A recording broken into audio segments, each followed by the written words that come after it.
You know the average age of a farmer in the United States? Nah. 65. What, the average life expectancy in the country is 70? But everybody still has to eat. So who's the land gonna go to? A lot of their children don't want to farm anymore. Yeah. And if they don't solve that problem, okay, nobody eats. Yep, and we all die. No one man can rise above the condition of his people.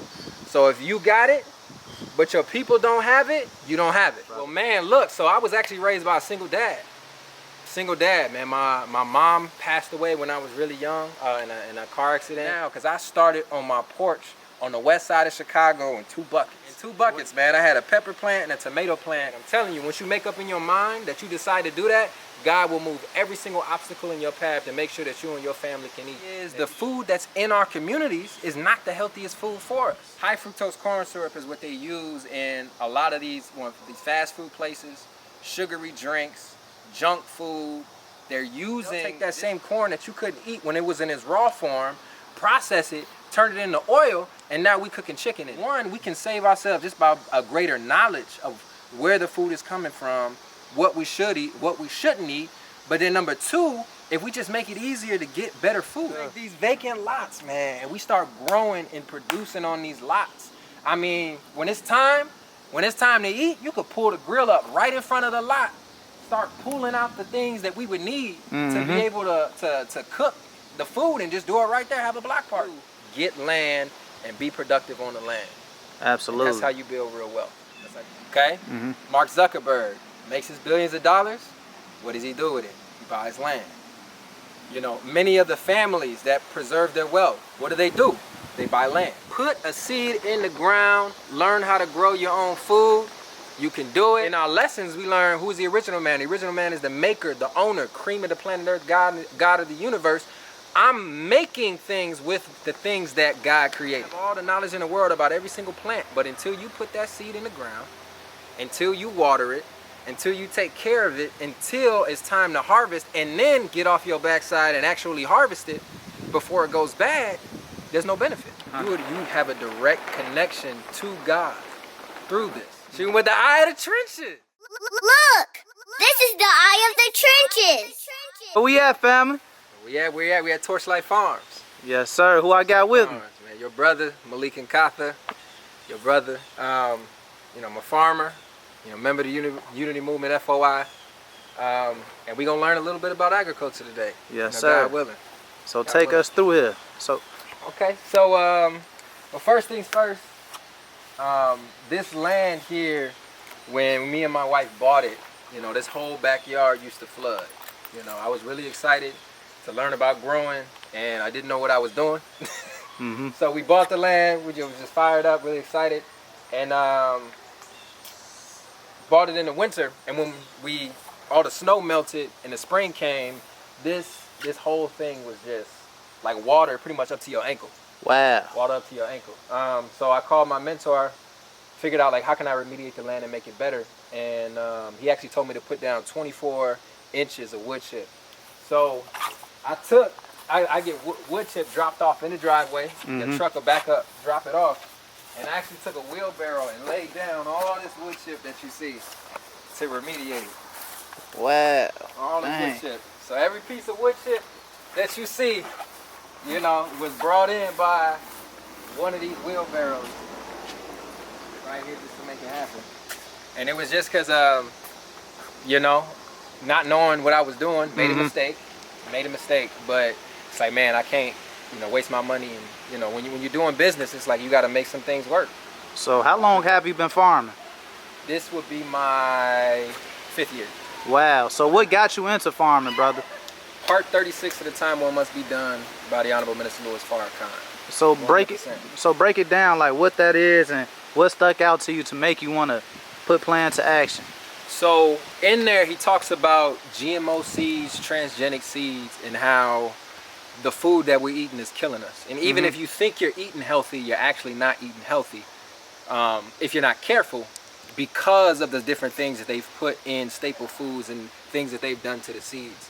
So in there he breaks it all down. I mean, he makes it plain, absolutely plain, down to how they're spraying the foods to make them look brighter than they really are, changing the DNA of the food, which causes problems when we ingest it because we're meant to eat natural foods. Pesticides, you know, all these different things they're doing to the food. And then towards the end, he shares that if you really want to eat good food, you got to really learn how to grow it on your own, or you got to connect with somebody that grows food so that you can know exactly what's in it. So that's why we doing this with you right now. We about to learn and connect with somebody who does it. Yeah. Let's make it happen. Let's make it happen. Explain the benefits of growing your own, like financial benefits, mental benefits, spiritual benefits, all that, brother. Let's walk over here. Okay, cool. So I'll start with. We can start with the financial benefits. All right. I mean, it's clear, you know, that your grocery bill is definitely going down when you growing your own food. Because I mean, look, when I need to cook something, or my wife needs to cook something, and we need what? We need peppers. You got fresh peppers right here. Fresh peppers. I'm just doing this, and these aren't, you know, little peppers either. These are full-grown peppers. Wow. You know, full-grown peppers that are ready to go and are healthy. And what you just saw me do, you know, when you buy produce at the grocery store, I just removed this produce from the plant. I just separated it. Absolutely. It's dying now. Wow. It's dying now. I just separated this from life. It's dying now. So somebody can tell you, okay, yeah, my food is organic. My food, you know, I'm not spraying any pesticides or, you know, anything like that. But how long has it been dead? Wow. When you go to the organic aisle and it's like, okay, we have, you know, this produce on sale. It's organic, but it's on sale for $2.99. How long has it been sitting there? Because as it dies, it loses its nutritional value just from its dying. So it's lowering vitamin C, it's lowering vitamin A, whatever nutrients were in it, it's depleted now. So not only do we have to worry about, okay, pesticides, that's one thing. You know, what are they spraying on it? The other thing we have to worry about is how fresh is it? Absolutely. So when you see that sell by date and that best by date, that means nothing. It all depends upon there are regulations that decide when it's best buy. The best buy is really just this is best buy. Wow. This is the best time to eat it. Now to take it on into the house, you know, so my wife can cook it, so I can cook it, and we can start enjoying it. This is really the best way to do it. 100%. Or to get it from a farmer that's getting it to you maybe same day, next day, because then you're getting the maximum amount of nutrition. Absolutely. For your money. Yes, sir. So I know you spoke on black farmers, right? Yeah. And it's an abundance of us, abundance of y'all out here, right? Yeah. So break that down. Yeah. So there's quite a few large farms in the Chicagoland area, you know, owned by black people. Urban Growers Collective is fantastic. That's where I did my apprenticeship. That's how I learned how to grow. I did the apprenticeship program for 2 years. Learned, you know, from scratch. I mean, they teach you from the beginnings, like where you learn how to form these beds from nothing. So everything that I learned that apprenticeship I did here. Wow. You know, you learning how to shape the beds from scratch. You learning how to start seeds, and then now, you know, my 5th year, I'm getting into seed saving. So break down what seed saving is. So what kind of flower do you think this is? You say what kind of flower? Yep. Man, It's gonna blow your mind. Not lavender, but dandelion. I don't know. Nah, broccoli. Broccoli? Yeah. Dang. Yeah. So come over here. Okay, cool. On this side, come real close. It's actually broccoli. So come here, come real close to it. All right. You can see this is a head of broccoli. Oh wow, that is broccoli. Dang. That's a head of broccoli. So every vegetable flowers. Every vegetable has a flower. Like if I even let these carrots go to what we call go to seed, you see carrot flowers. And then when they flower like this, they start to pollinate it. So you come over here. Okay, cool. You can see, you know, insects get on it and they start pollinating. So that's good when you see the insects on your food. The right insects, yeah. Okay, cool. Yeah, wasps are okay to see because they're going through there eating all the bugs that would be damaging your crops. Bees are great to see. But you know, if you have a certain pest that eats what you're growing, like you don't want to see a whole lot of them. Absolutely. And the wasps help with that. They help with that. But what is going to happen here is these are going to close up and they're actually going to produce seed after they get fertilized. And I'll be able to take these seeds and you save these seeds and you grow them for the next season. 100%. So this is, you know, when we start talking about financial again, I mean, if I break one of these open, and we start talking seeds, this is one pepper, right? Yeah. One pepper. You got to be a little strong to farm, huh? Yeah. It's one pepper. Look at all these seeds in here that can produce another pepper plant, and that pepper plant's going to produce more peppers all throughout the season. So now you're talking about your ability to multiply and grow, right? From just saving a couple of peppers, man, I could fill this whole field with green peppers.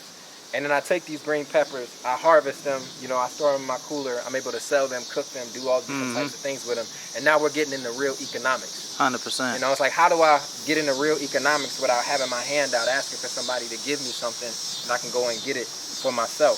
Absolutely. This is where it starts. Absolutely. This is where it starts, agriculture. So, I mentioned you, well, you said this before, how you could save people through farming, right?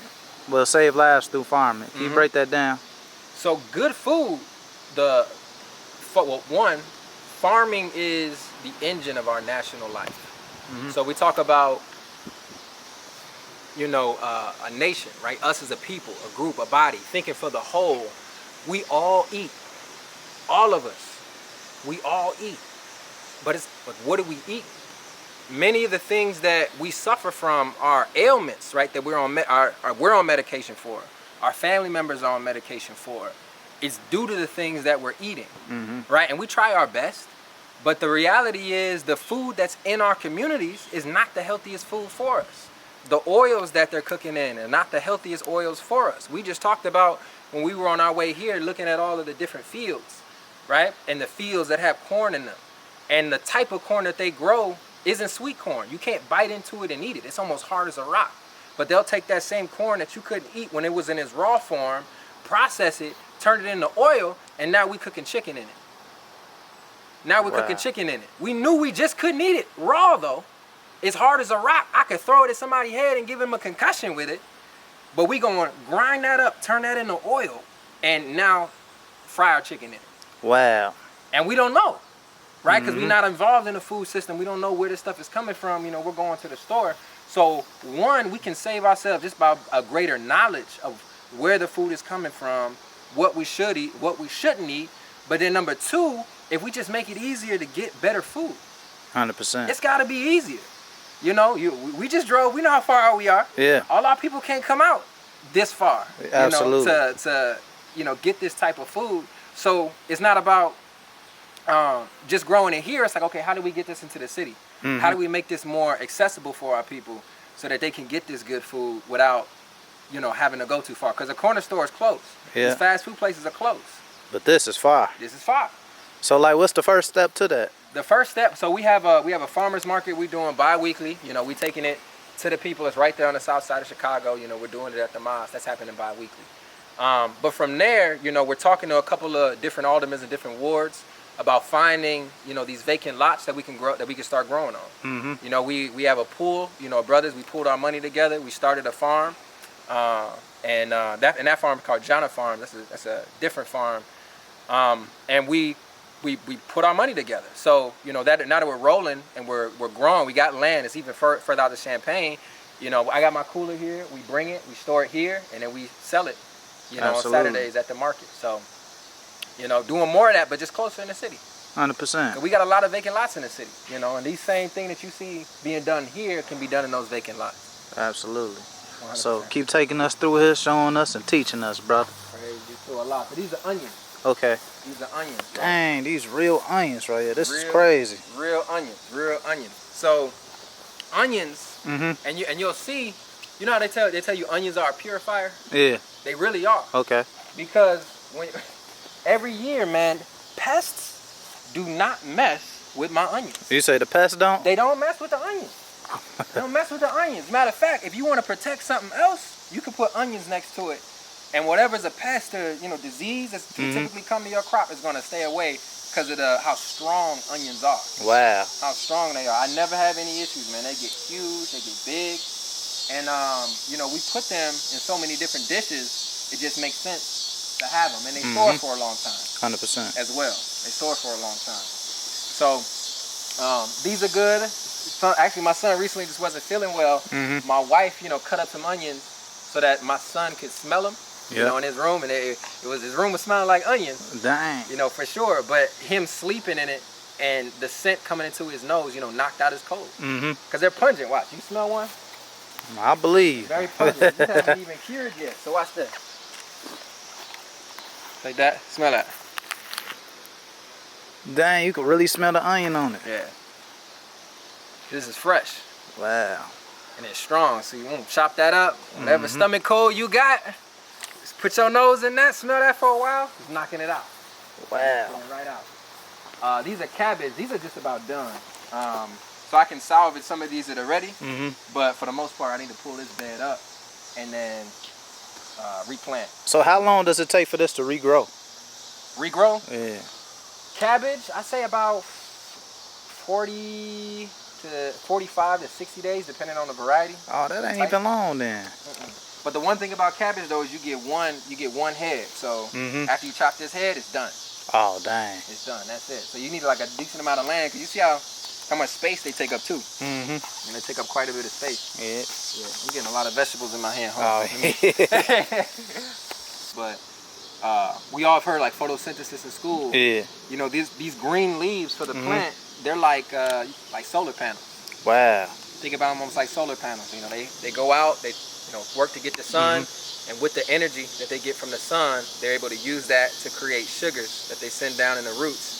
And then from the sugars that they send down, all the bacteria come and they help them get the iron, the zinc, the magnesium, the potassium, the calcium, all that, so they can take it up into the plant. Absolutely. You know, so it's like a whole ecosystem. It's a whole ecosystem, man. More onions. I got beets right here. My wife loves to make juice with these. Oh, the beet juice? Yeah. Make the beet juice, juice them. This is my cucumbers, man. I did not have a good year with cucumbers. And I really knew it wasn't gonna be good at the start of the year. Because I planted cucumbers, and then shortly after I planted them, I already saw the pest. Dang. You know, the enemy to the cucumber was already there when they were little, and they were adults. You know, adult pests were already on it. So I was like, okay, this is gonna be a tough year. And as you can see, you know, a lot of it didn't make it. Wow. You know, this year you can see the dead. But that's a part of growing. It happens. It happens. Live and you learn. You learn, and then you know, you can make some adjustments for next year. So one of the main adjustments that I'm gonna make is I'm gonna try what's called companion planting. So I shared with you how onions kind of keep things away. I'm gonna see if planting the onions within the cucumbers will keep the pests off of the cucumber plants. We'll see how it does next year when I try that. But yeah, this year definitely a rough year for my cucumbers, for sure. So cucumbers and watermelons grow the same way, or? Yeah, they both have vines. So I got watermelon over here actually. And you can see kind of the similarities between the two. You see? So these are all the little. If I trellis these, this would try to grow up. Trellis is like this. Okay. So if I put that down here for the watermelon, you'd see them try to grow up. You know what I put there. Yeah. So this is all watermelon. This whole bed going all the way down here. Dang. So this watermelon too, or? This is corn. Corn. Okay. Yeah, okay. This is corn. But this is the corn you can actually eat. All right. Yeah. Break this down. Okay. Yeah, so this is sweet corn. This is sweet corn. You drive past a lot of those major farms, you see like corn as far as your eye can see. That's not the type of corn you can eat. So the main corn you see is the main corn you can't eat. You cannot eat. Wow. You cannot eat. I mean, when you see it fully grown, it's as hard as a rock. Like you bite into it and it would probably break your teeth. Wow. It's that hard. So explain how that's breaking down in your stomach then when we digest that. Yeah. So one of the main things that they use for that corn is high fructose corn syrup. High fructose corn syrup. Now a lot of you all listening have heard of that before, but for those of you who haven't heard it before, high fructose corn syrup is what they use in a lot of these fast food places, sugary drinks, junk food.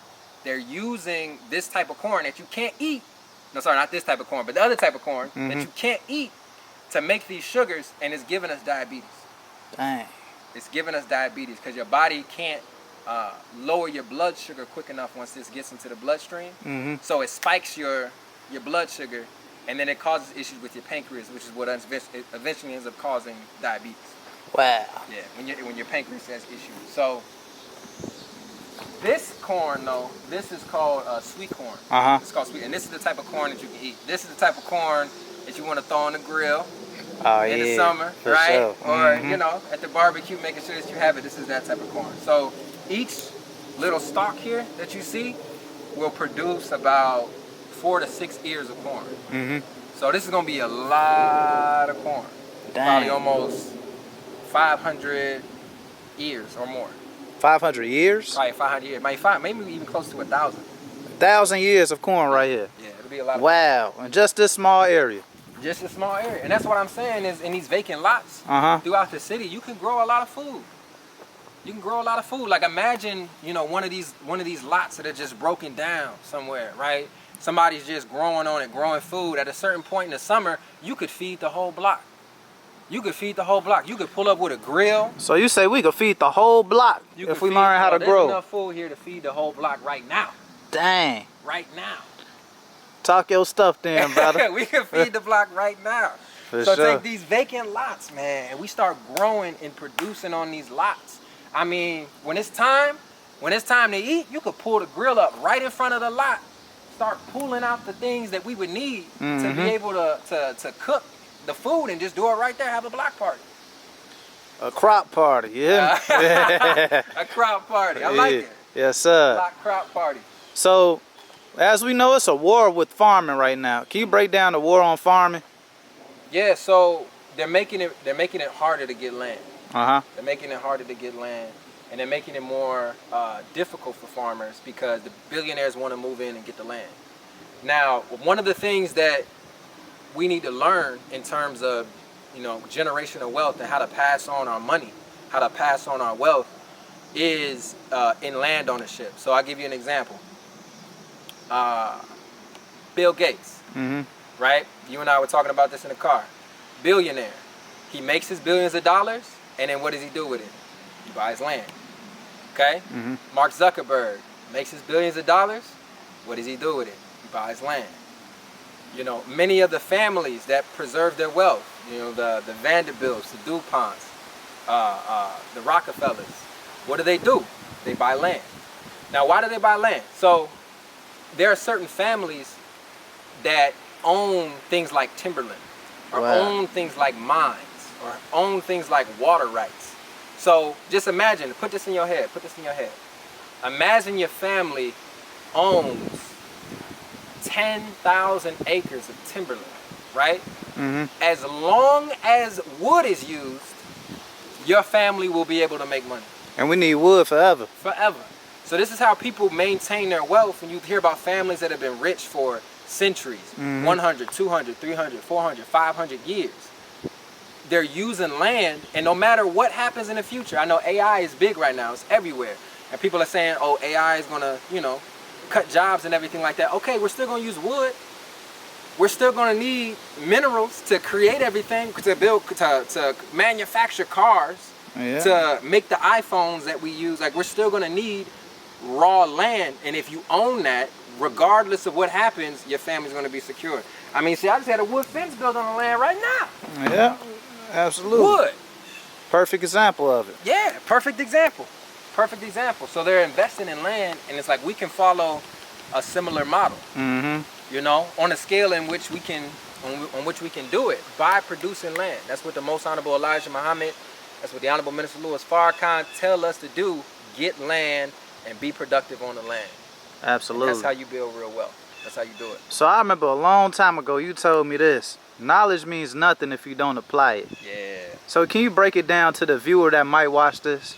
Yeah. So, so we're taught that knowledge is a force, and it allows the person, you know, imbued with it to overcome obstacles, you know, in their path. So, is a force. I mean, it could potentially be a force. You know, a force is my ability to make something move, right? So if I say, let's say I have knowledge, right? I have knowledge of what weeds look like. Yeah. Ooh. I have knowledge of what weeds look like. I can walk through right here? Yeah, go ahead. Ah, okay, Yeah, okay. you can walk through. A lot of this is watermelon vine.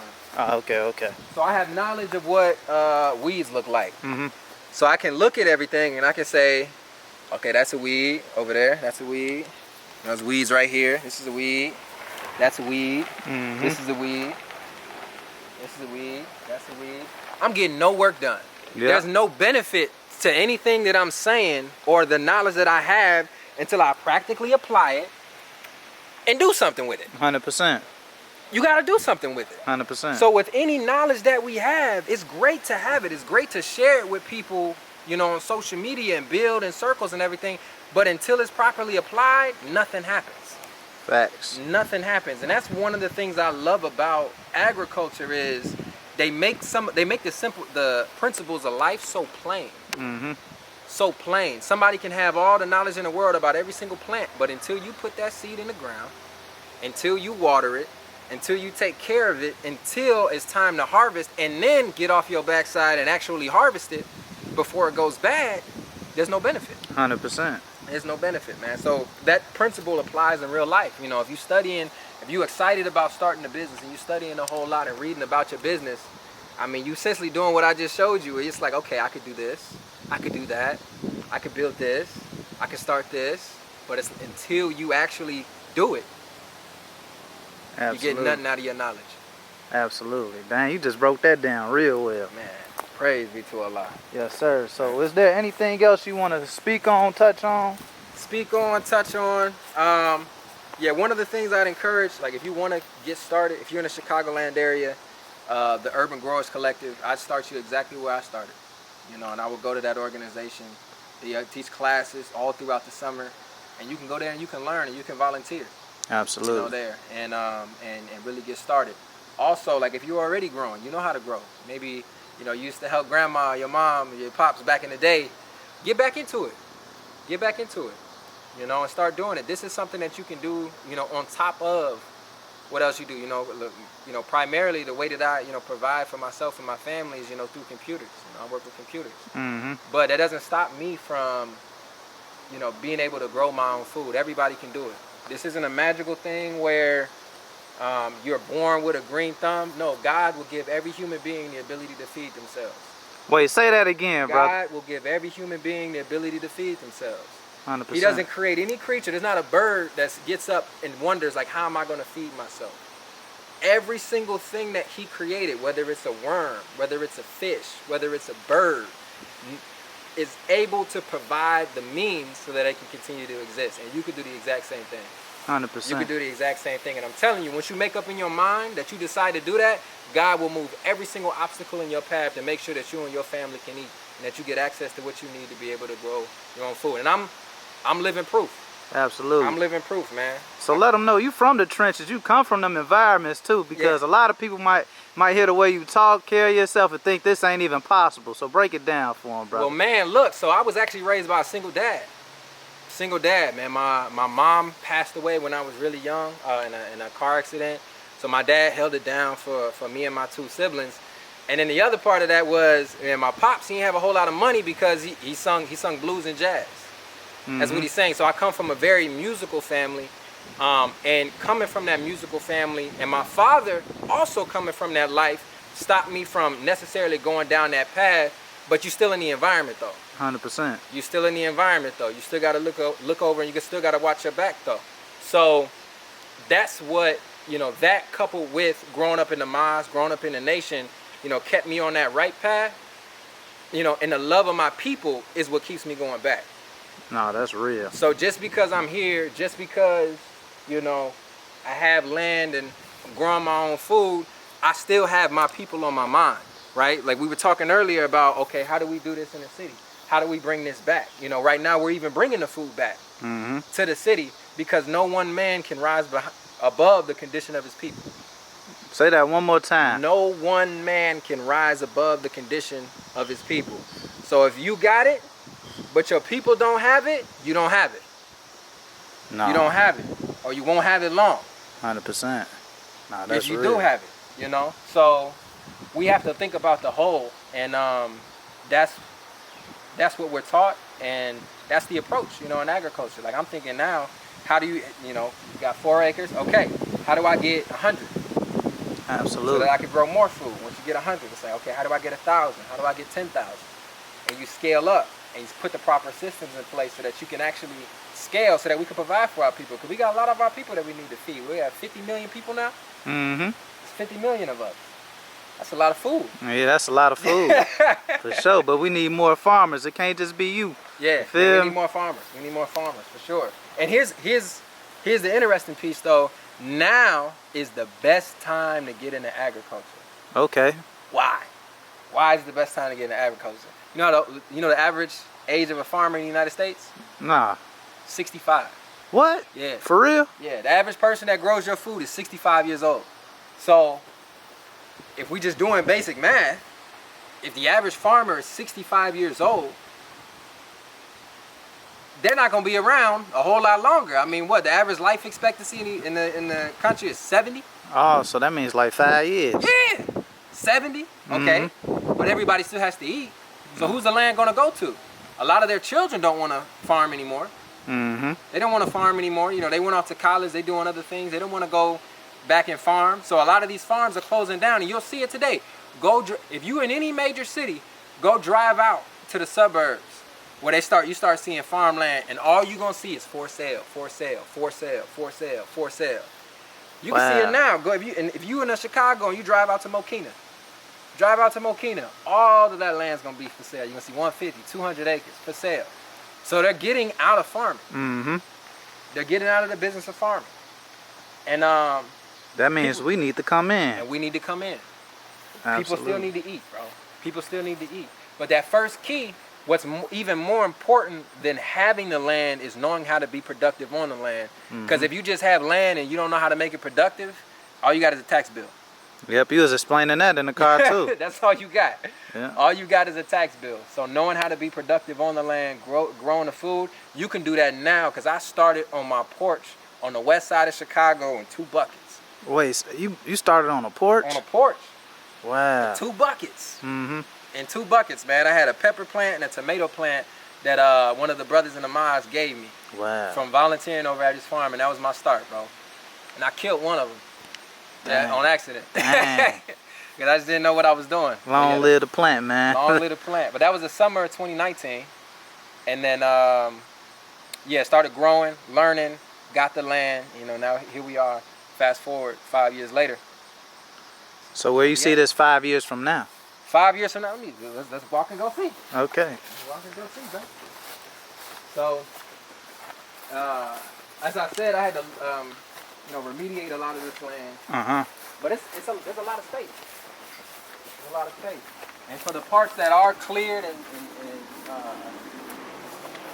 well kept, we fenced it in.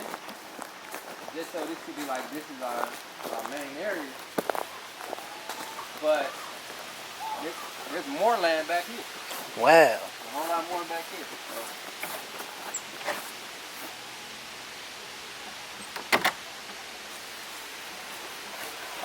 Oh man. You can step through.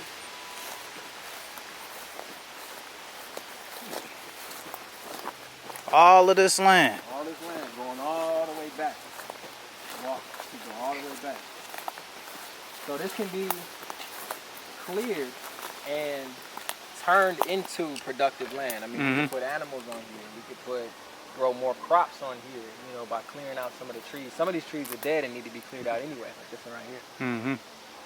But the light skin one? The light skin. Yeah, I guess you're right. Yeah. The bark fell off. See, that one's dead. That one's dead. I thought you were being funny. Nah, I was just so serious right now.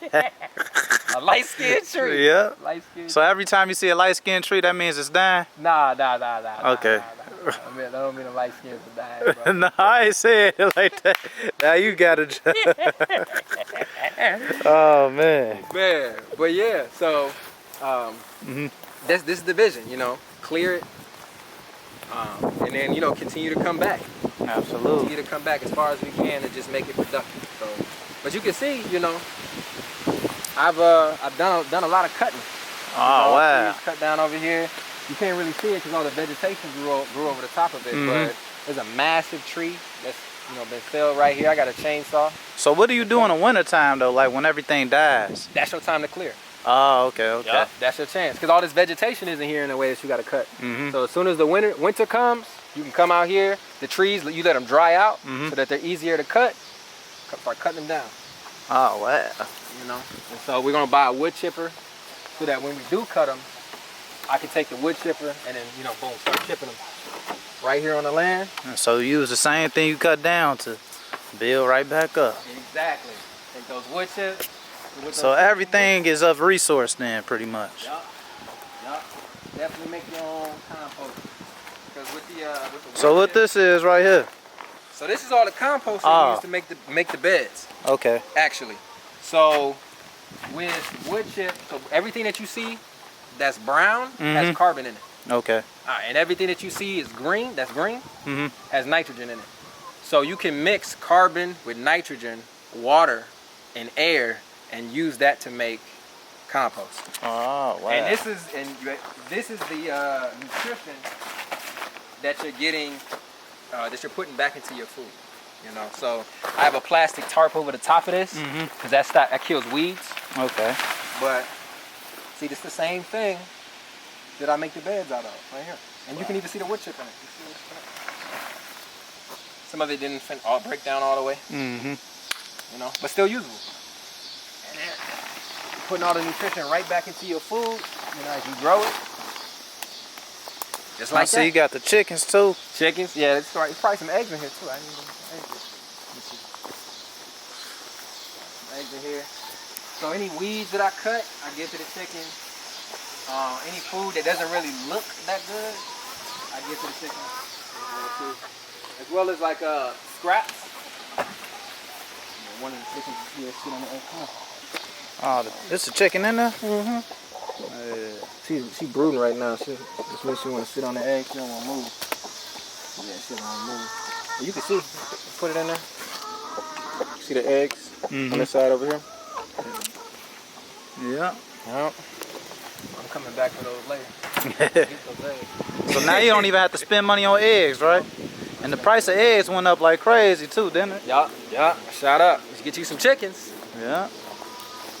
Got eggs. It's a little bit more work, but you got to do more work at your job. So yeah, it's all about perspective, you know. Yeah. Just take that 15 minutes from the Netflix series. Come take care of the chickens, and then you got some eggs. That's it. Wow. That's right. 15 minutes a day, if that, to take care of those chickens. So it really don't even take much then. Nope.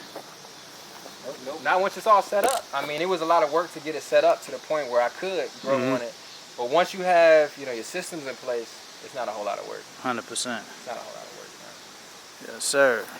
So, I mean, any other questions? Any other thoughts? I got one more question. What's your favorite thing to grow? My favorite thing to grow? Onion. You said the onion? It's definitely the onion.